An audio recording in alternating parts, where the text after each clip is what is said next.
In this mini course, you will learn all JavaScript concepts which are essential before you start learning React. After watching this mini course, you will understand React very easily. So in this video, I will start with very basics and then move gradually to the advanced topics like destructuring, modules, exports, etc. So grab some water or coffee and start learning JavaScript essentials. So var, let and const, these three keywords are used to define variables in JavaScript. Let and const is new features in modern JavaScript. Most of the developers use let and const instead of using var. So let's understand the difference between let, const and var. Here I am using new React project and remove all code from the main.jsx file. So first question is what is wrong with var that we need to use new features for declaration. So I define here one function called print loop, and inside this function we use simple for loop. First we define variable I equals to 0. Then we put condition I less than 3 and at last I++. And inside this loop, we want to print this I value. So console.log I. Now at the end, we call this print loop function. Save the changes and take a look. See, here we get 0, 1 and 2. Perfect. Now let me show you what is the problem with var. So here, after this for loop,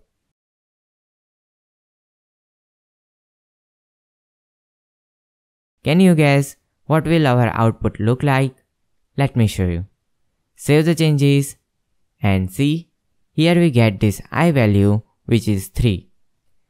So here we want to define variable I for only this for loop. In other programming languages, variable should only accessible for the block in which it defined, and that is we called as scope. So var is not the block scope variable, it is the functional scope variable, which means we can access this I variable inside this whole function. Now imagine you always come up with the new variable name. So to solve this issue, scope variable using two keywords, let and const. So we simply pass here let at the place of var. Save the changes and take a look. See, here we get error I is not defined.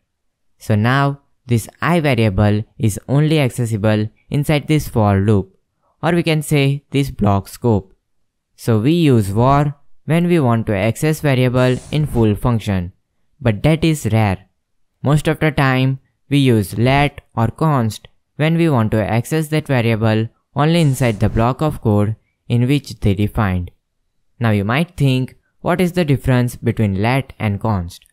Here this const means constant. Constant means we cannot change it. Let me show you. So let's remove this code, and here we define two variables. First one with let x is equal to 10 and second one with const y is equal to 10. Now we can reassign the variable value which we declare with let. So here we can do x is equal to 20, but we cannot reassign the variable value which we declare with const. So we can't write y is equal to 20. It will give us error. And take a look. See, here we get type error, assignment to constant variable. So if we want to change its value, then we use const, and if we want to change its value, then we will use let. So to recap, don't use var keyword because it has functional scope, and prefer to use const keyword before let. Only use let keyword when you want to reassign.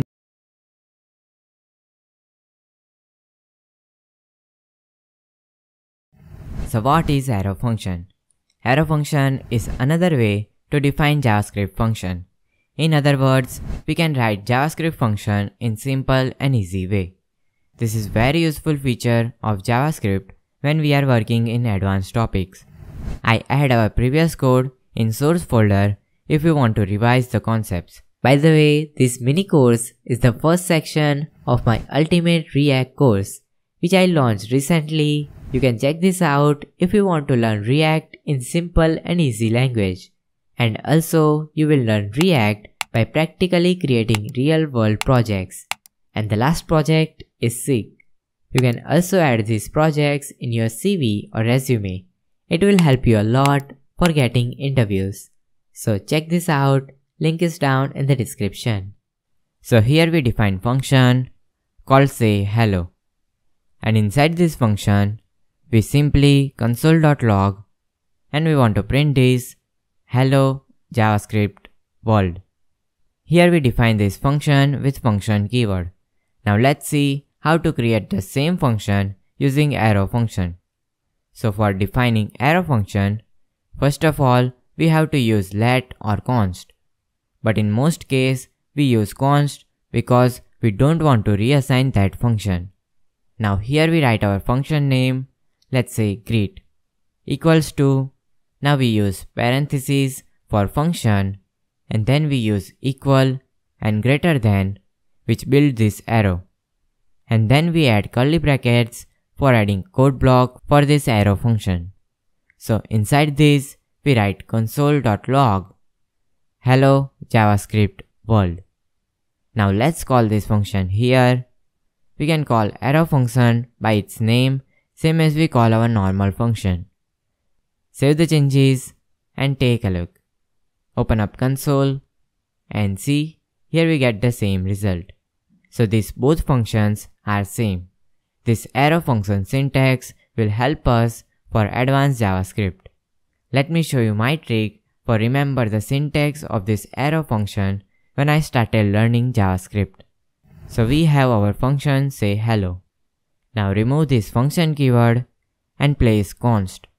Then in between function name and parentheses, we add equals to. And between these parentheses and curly brackets, we add arrow. Simple as that. Now if in arrow function code block, we have only one line, then we can remove these curly brackets. So let's remove these. Save the changes and see how simple and easy to define function. Now can you guess how can we add arguments in arrow function? Right, it's the same way we pass in normal function. So we add here language, and inside this console, we display this language parameter. Now when we call this function, we pass here, let's say React. Save the changes and see, we get hello JavaScript world React. Let's talk little bit about objects. So we know that object is a key value pair. In other words, JavaScript object is a collection of named value. You may know all about this, but I just want to make sure for you that the fundamental of JavaScript concepts are right. So sorry for that if you know this. Just watch this lesson as a refresher. So here I use const because I don't want to reassign this object with another value.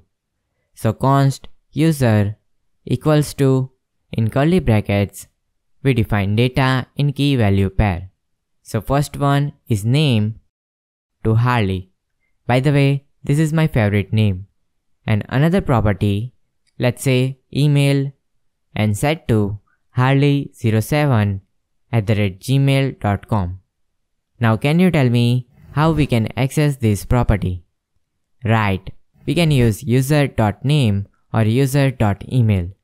So we simply console.log user.name. Save these and see, here we get Harley. Very easy. Now let me show you another option for accessing the object value.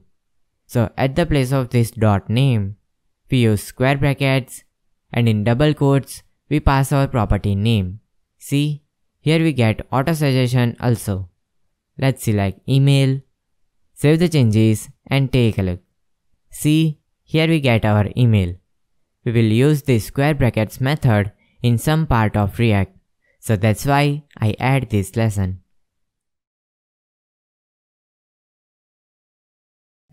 Now another JavaScript concept which used a lot in React is object destructuring. Let's see what it is.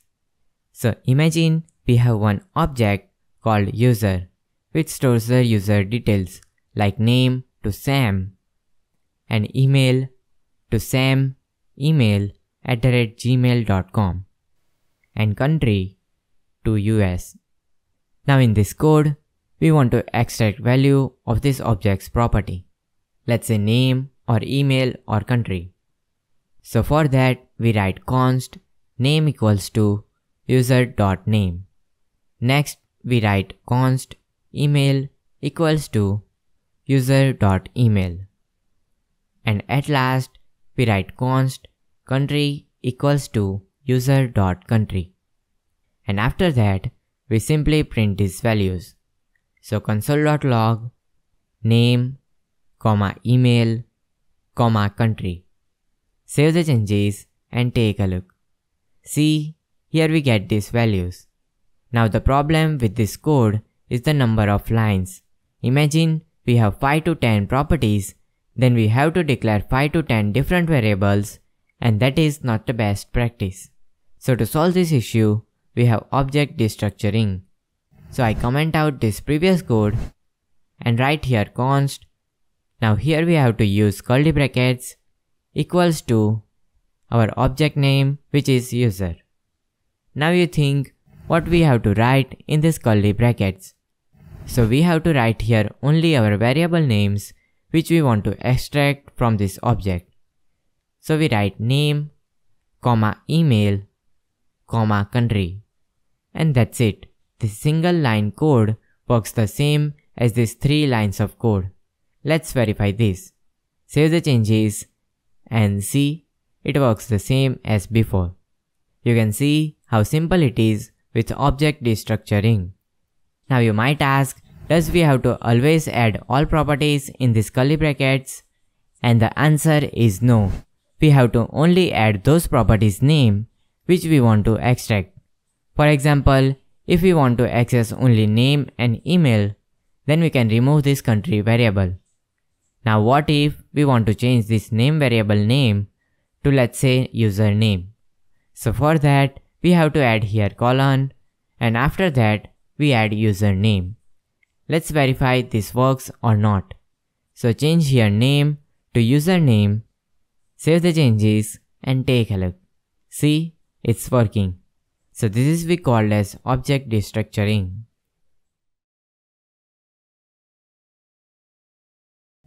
Now in this lesson, we will see map method for array. This is one of the most used array method in React application. So in React, we will use map method to display the list of data. For example, imagine we are working on e-commerce project. Now in that project, we have array of products which we want to display. So here we use map method to display each product. Don't worry, just see this and you will understand this. So we create here new products array equals to, now here we add product 1, product 2 and product 3. Now we want to display each product in list item like this. So we can do that by using map method. So we write here products.map. Now in this map method, we have to pass a callback function which runs for each item. So let's define function here. Now how can we get value of each element in this function? So we get each element value by using the first parameter in this function, let's say item or product. You can use any descriptive name. Now we simply return in double quotes list item tag. Now what we want to add here? Yes, this product. So add plus product plus and we add in double quotes closing list item. Remember that this map method returns a new array. It will not change the previous array. So let's store this new array in variable called display items. And after that, we simply console.log display items. Save the changes and take a look. See, we get array of list items. So always remember, whatever we return from this function, it will add in new array. And this function runs for each item. Simple as that. Now this code looks little bit long. So we can use arrow function syntax. So remove function keyword and add here arrow. Now we can even simplify this code because in this function we have only one line, which is return. So we remove this return and we can also remove this curly brackets. See, now our code looks easy to read. Let's verify this works or not. Save the changes and take a look. See, it works the same as before. Now here, this looks little bit ugly. So instead of using these double quotes, we can use template literals. This is very simple and useful. So we remove this whole statement and add here backticks, and inside these we write our opening list item and closing list item. And at the center of these tags, we have to add this single product. So in template literals, if we want to add variable, then we have to use $ and curly brackets. And inside these, we can access this variable product. Save the changes and take a look. See, again we get the same result. So it's totally up to you which syntax you want to use. Now in the next lesson, we will see another array method, which is filter.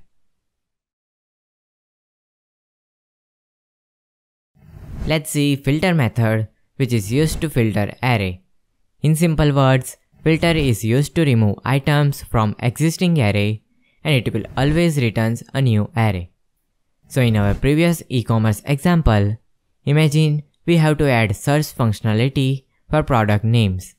So by using this filter method, we can filter existing array according to our choice. Let me show you what I means. I am removing the previous code, but for your reference, I will add it in a separate folder. So you can get that for revision. So here, we create a new array called ages equals to, and in square bracket, 5, 23, 14, 30, and 21. And let's simply console.log this array. Now let's say we want to filter out ages which are 18 plus. So we write ages.filter. Now inside this, we pass function, same as we done in map method. So we can define function, or we can also use arrow function syntax. Now how can we get each array item in this function? Right, by passing the variable at first parameter. So we add here variable called age. So in this age, we get each item of this array. So first we get here 5, then we get 23, and then 14, and 30, and 21. Now in this function, we have to return condition. Let's say age greater than 18. So which element pass this condition, that element will add in new array. So first, that filter method check condition for 5, which will not pass this condition. So that filter method doesn't do anything. Then it checks condition for 23, which will pass this condition, so it will add in new array. After that 14, which will not pass. After that 30, which will pass this condition, so it will add 30, and then also add 21. Now this filter method always returns a new array. So let's store that in variable called adults. And at the end, let's console.log these adults. Save the changes and see, here we get 23, 30 and 21. Now here we can also remove this return and curly brackets. See, it looks simpler. So just remember that which element passed this condition, that will add in new array. Simple as that. Now let's say from this array we want to remove this 30. So here we pass age does not equals to 30. Save these and see, without 30 we get all elements. So that's how we use filter method for filter out data.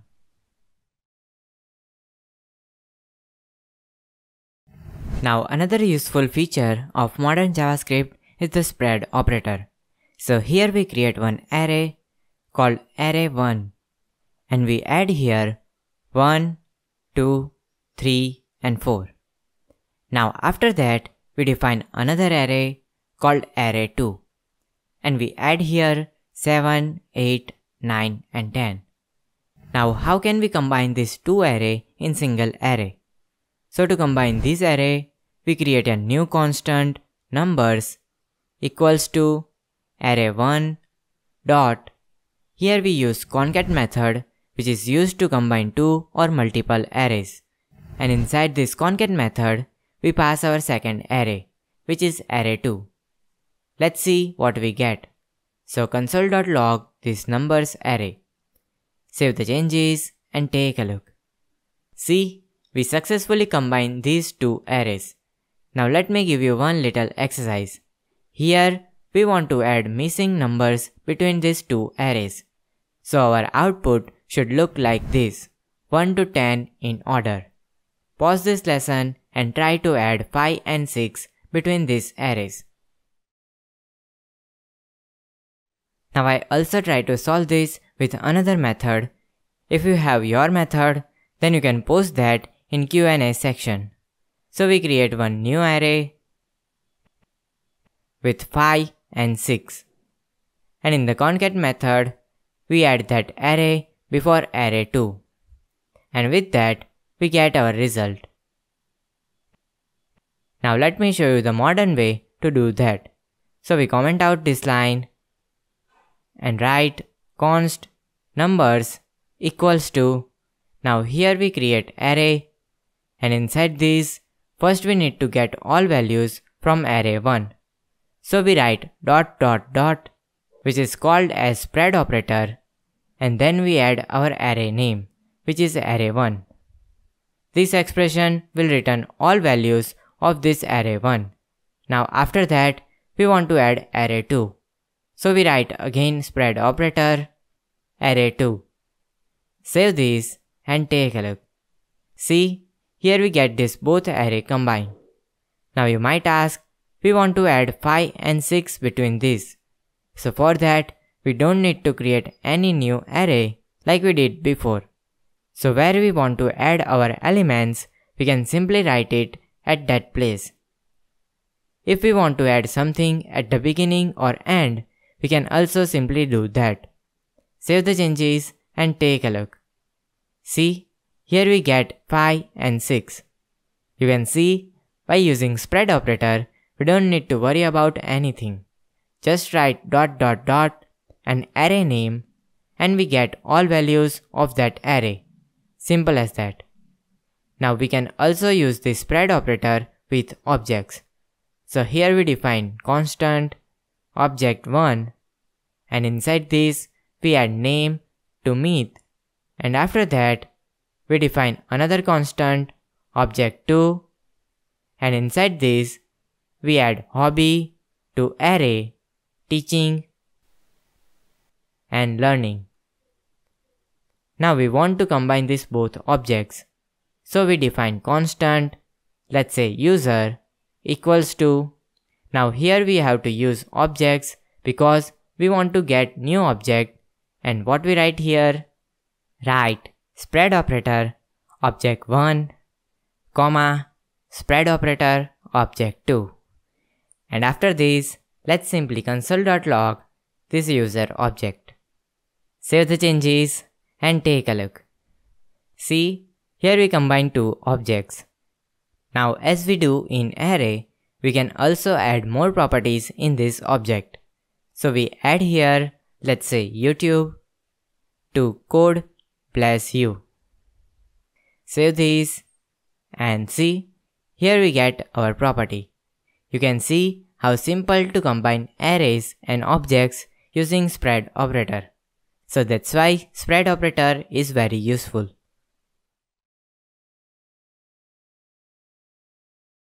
So in this lesson, we will learn about ternary operator or conditional operator.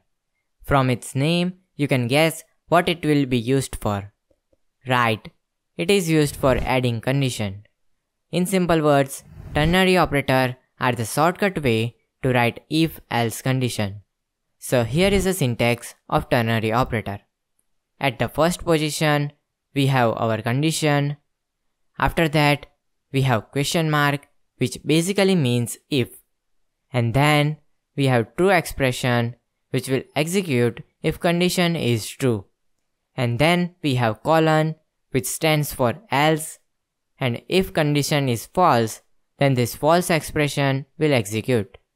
So in simple words, if condition is true, then first expression will run, else second expression will run. Let's see this practically. So let's remove this code, and we simply create one variable using const marks equals to 50. Now after that, we want to add condition. If marks is greater than 35, then we want to return pass, else we return fail. So we write our condition at the first position, which is marks greater than 35. Now we add question mark, and we add here string, which we want to return. So in quotes, pass, and after that we add colon, and we add here string in quotes, fail. Now here we are returning string from this expression, so we have to store that in variable, let's say result. And at the end, simply console.log this result. Save the changes and take a look. See, here we get pass because our marks is greater than 35. Now if we change our marks to 30, save this and see, here we get fail. So you can see how simple it is to use ternary operators if we have single line expression. If we have to write the same code in if-else condition, then we have to write it in this way. So first, we declare result variable, then we add if-else condition for filling this result. See, here we use let because we want to reassign that variable value. Anyways, you can see how ternary operator reduce the lines of code for adding if-else condition. So that's the beauty of modern JavaScript features. This arrow function, ternary operators are little things that will boost your speed for writing code and reduce the lines of code. Smart developer is not who writes more number of lines. Smart developer is who can write code in less number of lines, but still it works better than long code.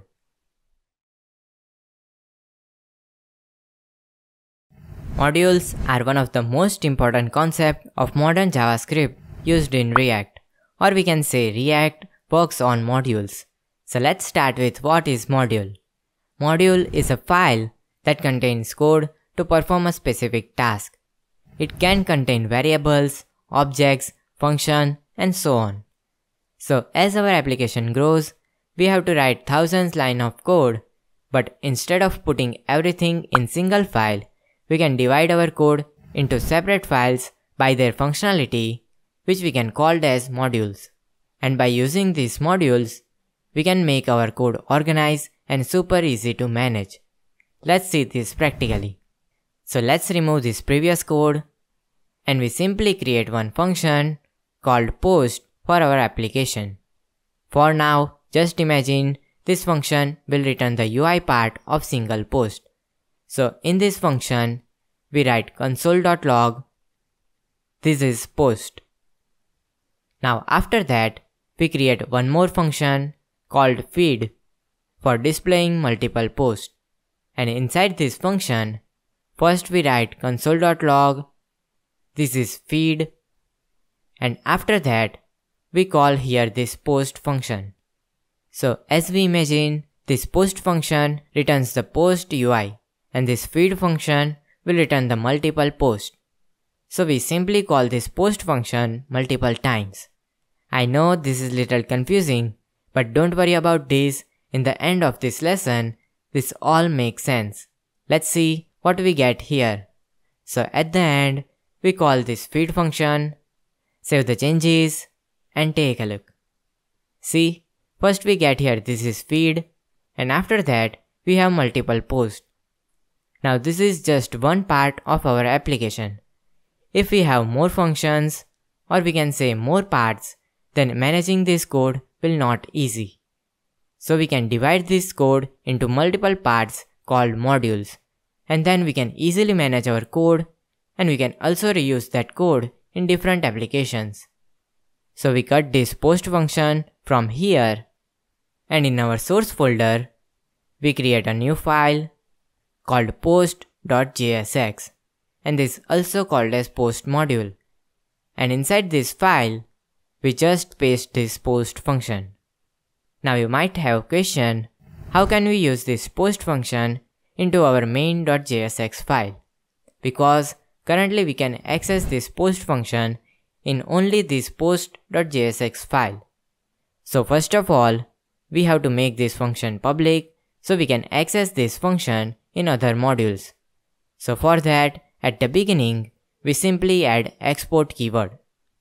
Now as we export, we can access this post function into any files. So in main.jsx file, we have to import that function.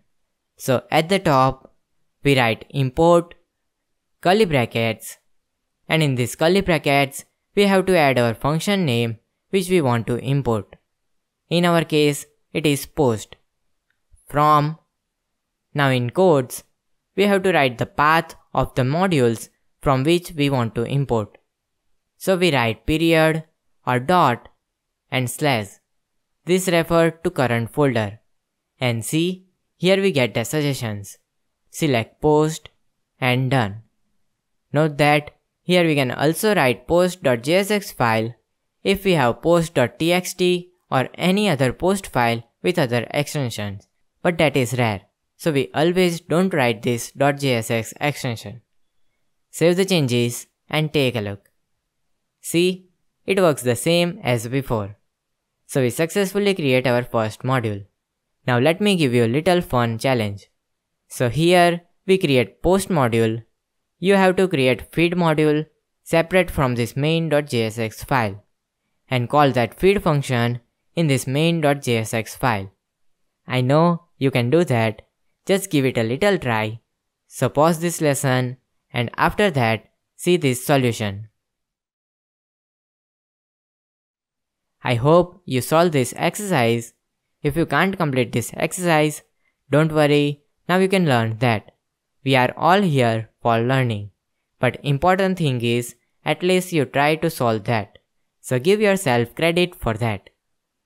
So first of all, in main.jsx file, we cut this feed function with the import statement because we are using post function only inside this feed function. And we create a new file called feed.jsx, and inside this file, we paste this feed function. Now to make this function accessible in other files, we have to export this. Save this, and in main.jsx file, at the top, we import curly brackets and what we pass inside this. Write function or variable name which we want to access. So we add feed, from, in quotes, period, slash, and we select feed. Save the changes and take a look. See, it works the same as before. So you can see how we split or divide our code into multiple files called modules. And if you learn this module system, then you can easily understand React components. Now in the next lesson, we will see little different way to export and import modules, which we used a lot in upcoming section.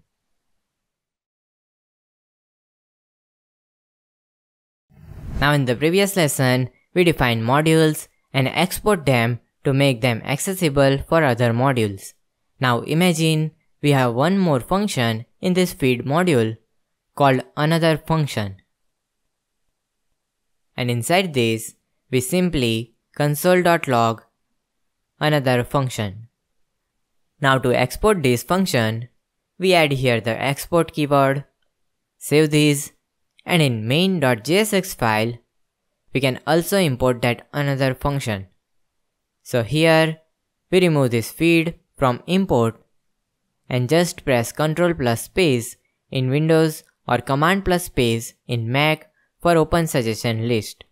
Now here, we can see the list of exported objects or function. So that is we called as name export, which means by using the name of variable, we can import them. But there is another way of exporting, which is export as default. So in feed.jsx file, I want to make this feed function, which is the main function of this feed module, export that as default. So to make export as default, we just add export default at the place of export. Simple as that. Now you might think, what is the difference between this export and export default? So the only difference is in the import statement. Let me show you what I mean. Save this file, and in main.jsx file, at the place of this curly brackets, we add here directly feed. And that's it. Here we can give any name to that function. This is the only difference. Now if we want to also import another function from feed module, then we can also import using comma, curly brackets, and here we can import all our named export from feed module. Now you might ask, why we need to learn this export default? Because in React, we will also see this default export for exporting all components. So I don't want you will confuse by looking another syntax of export. Now in this feed.jxs file, this export default looks little bit ugly. So we can remove this, and at the bottom, we add export default, and here we pass our object or variable name which we want to export, which is feed. And we can also remove this export, and after default export, we write export, and in object, we pass our function or variable name. Simple as that. So to sum up, for default export, our import statement look like this. And for named export, our import statement look like this. Just we have to use curly brackets. So that's all about modules and exports. Congratulations, now you are completely ready to learn React.js. If you are continuously watching this course, take 5 to 10 minute break from your screen and get some fresh air. And I see you in the next section. So I hope you learned all these JavaScript concepts, and also I added summary PDF link in the description of this video. So you can quickly revise these JavaScript concepts, or you can share it with your friends. Also check out my Ultimate React course, which will make you a better React developer in 2024. If you like this mini course, then hit the like button and also subscribe to this channel. Comment what you want to learn in React, or you can start this free React course specially for you. So see you there.